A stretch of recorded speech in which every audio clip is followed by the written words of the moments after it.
Alright, so I'm gonna be real with you here. I don't really know nothing about this album, but as most of you may know, I've already listened to Arctic Monkeys' first 2 albums, and I did a reaction to AM.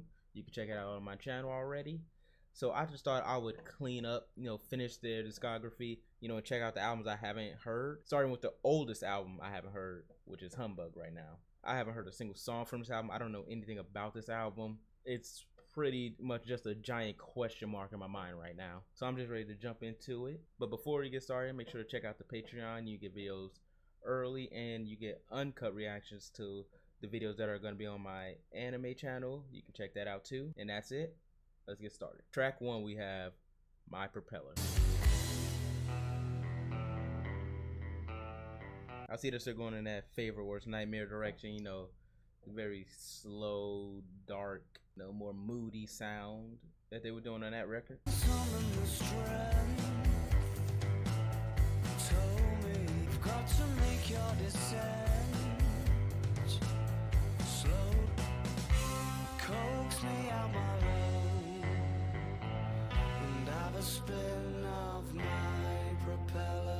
Okay, I can't quite get what he's saying on this first verse. His lyrics are a little hazy because he's singing very low in his deep tone. But he said something can take a spin in my propeller, so I'm guessing his propeller is just like a metaphor for something else. It's unnecessary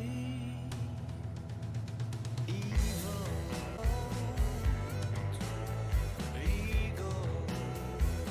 Okay, that was my propeller.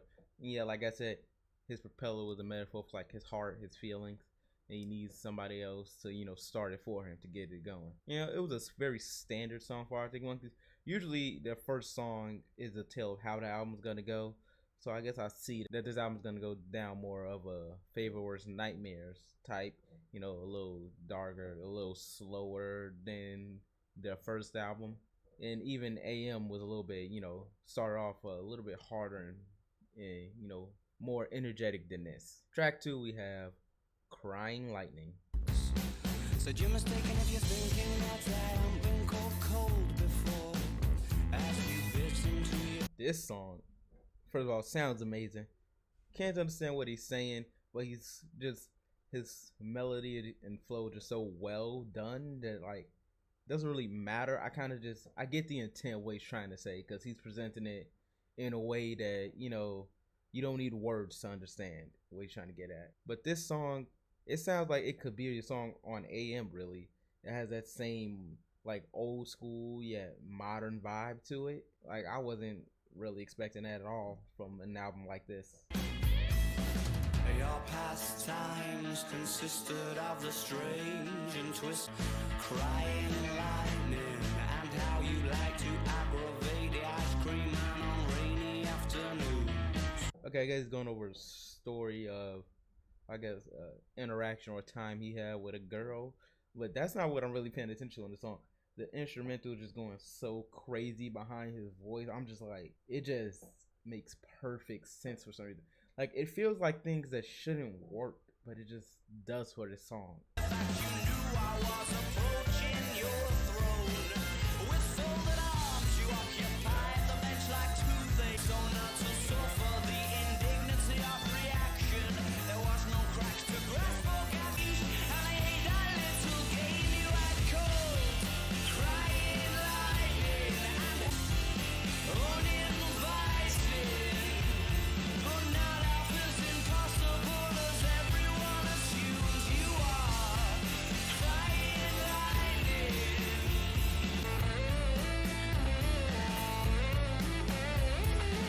That song was perfect. I don't know where to start. Okay, first things first, I didn't catch any of the lyrics after like the first chorus. I didn't care anymore. The song already had me hooked. He could have said anything and I would just praise it. All right, track 3, we have Dangerous Animals. Okay, this song sounds like one of the songs from Favorite Worst Nightmares. I'm trying to think about it. I think it's This House is a Circus, but I'm not too sure. I haven't heard that album in a minute, but I'm pretty sure that's the one it sounds like.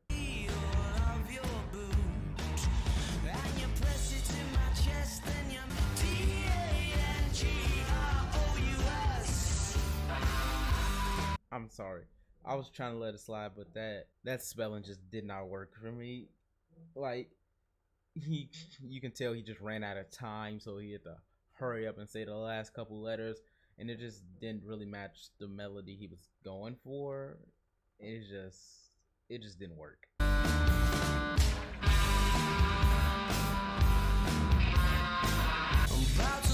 As a tribal dance, the first and final chance, and course the audience of the beam, she broke everyone's heart. Okay, I'm trying my best to see lyrics, but I can't understand what he's saying. It sounds like he's just saying random things and throwing them together. Like every time I catch a lyric, the next lyric has nothing to do with what I catch. So I'm just like, what is going on? I don't understand what this song is supposed to be about.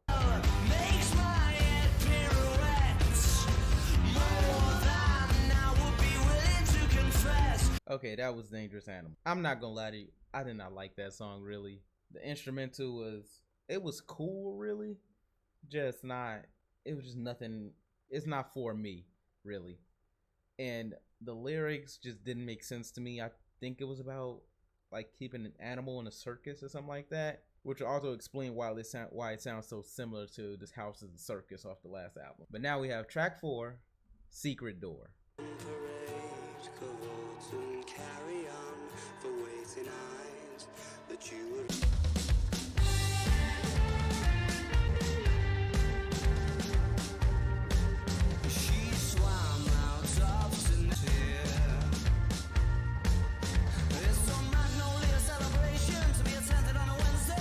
Okay, I think this song is about him meeting a girl like at a party, and it's just not the life for her, and she's trying to like take him out of it.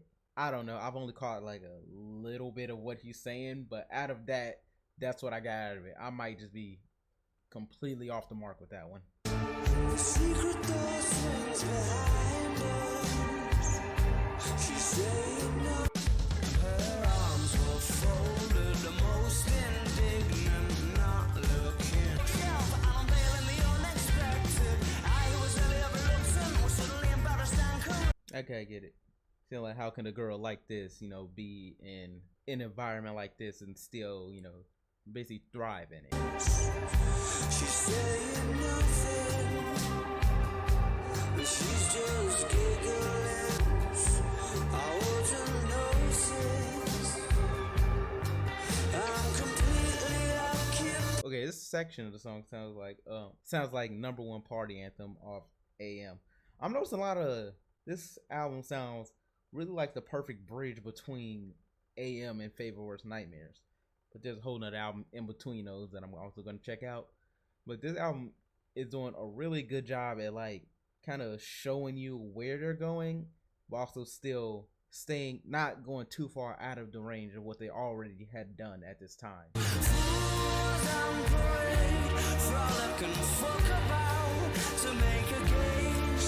Okay, that was Secret Door. I enjoyed that song for what it was, but I feel like it would be a lot better if I had known what the lyrics were while I was listening to it.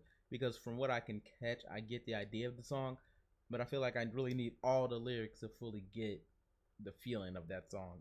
But other than that, it was a good song, but I feel like nothing on this album is gonna top what I heard on Crying Lightning. Like that might be like probably my top 3 favorite songs I've ever heard by them. So for me, it's really like it's only downhill from here. Track 5, we have Potion Approaching. Was biting the time zone, and we embellish the banks of our bloodstreams, and through caution out, and I swept me back down to your palms. It's them that put me inside the further as a cartoon.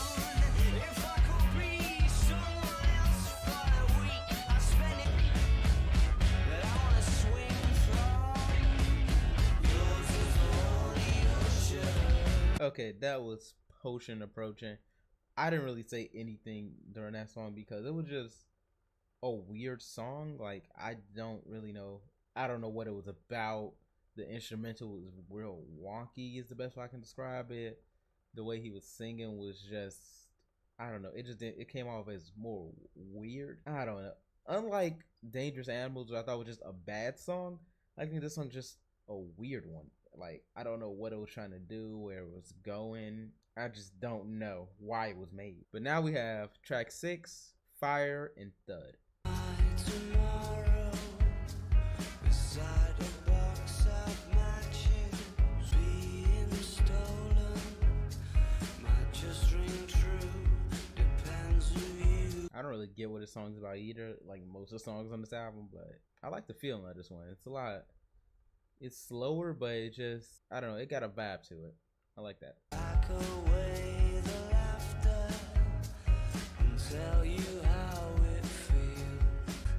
Questions of the future that rolls on your dream reel. Day after you stole my heart, everything I touched told me it would be better shared. Okay, that was Fire and the Thud. Even though I really liked that song, like it had a nice vibe to it, I understood what it was going for, and I feel like it accomplished its mission. I think I get my problem with most of the songs on this album, and that's that they don't feel like Arctic Monkey songs. They feel like songs anybody else could have made. Like, they have, like, you can still hear that it's them, but I feel like he's not using his voice, you know, in a more unique way than he normally does. Like, all the songs feel very straightforward or just playing out weird to me. So I don't know, it just doesn't sound like what I thought, what I'm used to them going for. Track 7, we have Cornerstone. I thought I saw you in the battleship, but it was only a look-alike. She was nothing but a vision, close enough to be your ghost. But my chances turned to toast when I asked her if I could call her your name. Okay, I guess it's about a girl who he still has feelings for, and you've seen a girl that looked like her, and just that didn't work out. See, this is what I expect from Arctic Monkeys, and it just sounds right. I thought I saw you in the rusty hook, huddled up in a wicker chair. She was close, and she held me very tightly. Can I call you her name? Yeah, I let him go the long way round. I smelt your. It seems like he is just doing anything to keep the memory of this girl. You know, he only talking to girls that look like her, keeping things of hers. It's a bit weird, but in more of like a sweet loving way and not like a creepy way, but it's really on the border between those two right now. It was close, so close that the walls were wet. So no, you can't call me her name. You know, I feel more sorry for the women that he's talking to in this song than him. Because all these women, like, they don't know anything about this, and he's just asking to call them his ex-girlfriend's name. Like, these are their own people, and he's just like, I just want to make you her. I feel a lot worse for them than him. I saw your sister in the Cornerstone, on the phone to the middleman close. Well, you couldn't get much closer. She said, I'm really not supposed to, but yes, you can call me anything you want. That song was amazing. He goes through all of these women just to end up with her sister. And her sister ain't shit either, because she says you can call me whatever you want. I'm like, I'm not sure how to think of it. I'm not sure what to think of this song, because it's so, at first I was like, oh, it's just sweet. Then I'm like, okay, he's doing too much. And now I'm just like, oh, he's a terrible person. Track 8, we have Dance Little Liar.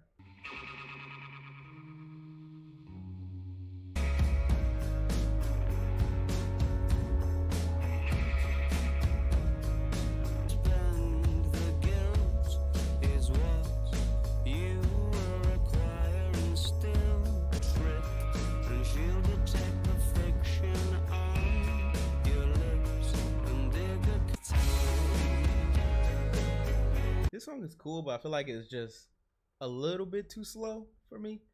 Like, I feel like it's just a little, like, not enough going on in the song, really. But, like, I don't hate it. It's just, I'm gonna need a little more something to happen if the song is gonna go for 4 minutes. Oh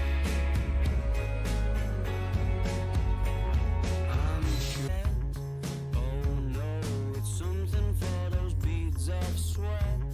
Yeah, Okay, I get the song's about a liar, but I guess that part was about like, since you already lie, you're making lies on top of lies on top of lies to keep up with your original one, so you can never fully come clean because you put so much dirt on top of each other that no matter how much you try to scrub it away, it stays there, which actually was a pretty good metaphor.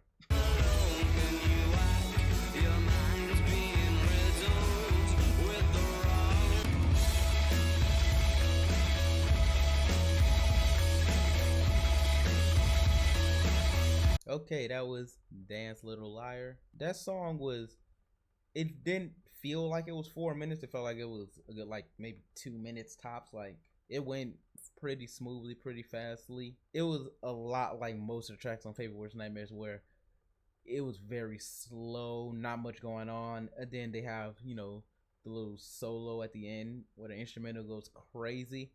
And like you just feel like, why weren't you doing this the whole album or the whole song? Because like you clearly had something with this part, but you saved it, and basically just the song isn't worth like the last 40 seconds of it. Track 9, we have Pretty Visitors. Trudging through the morning, the tramp with the trampoline under his arm. Shift past your whiskers, so soft is the charm. But the barking on... Yo, that started way too fast for me. I tried to like hurry up and catch it, but like I needed to stop to slow down for a minute. All the pretty visitors came and waved their arms and cast on what came first, the chicken or the dickhead? Split sleep, reap through all. Okay, that was Pretty Visitors. You know, that song just kind of reminded me of something I had thought of like a minute ago. But listening to Arctic Monkeys is like us watching someone age. Like you can hear how fast they are on the first album. Then on Favorite Nightmares, they slow it down. Then on AM, it's even slower, and you know it's a little more classic sounding. And I feel like this song is like a perfect example of that, because it sounds like they're trying to do what they did on the first album. You know, go fast, go hard, all gas and stuff. But even in this song, it takes breaks. The chorus is a little bit slower. The bridge drags on for a little bit longer than those songs would. And it's like, yeah, you're older now. You're going to slow down. And that's how it feels to really listen to their music. Like they're just getting older. They're slowing down. They're taking more breaks. They're more melodic with it. But I feel like this song is just like a perfect representation of that. And now we have the final track, track 10, The Jeweler's Hand.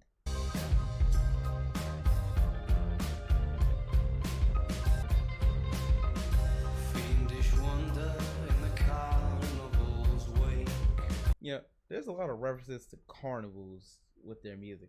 Like there's been like 3 on this album alone. I know there were a couple on Favorite Worst Nightmares. Like I don't know what his obsession with carnivals are, but okay. You think excitement has receded, then the mirror distracts the logic of the house of cards. You thought you'd never get obsessed. You thought the what it's like to hold the jeweler's hands, that to push you around.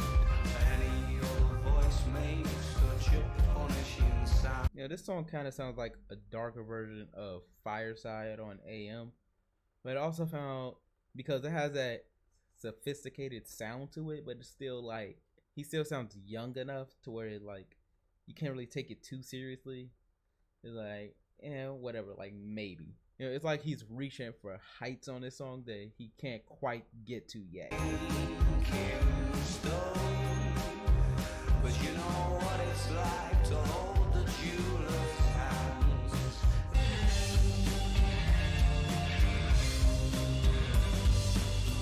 You know, I could really see this song being like the intro to like a horror show or something, because that's the feeling it's giving me. Like you could just see it right now. Like, you know, like you kill somebody for the intro, then out of nowhere this song just starts playing. That's just what it feels like to me.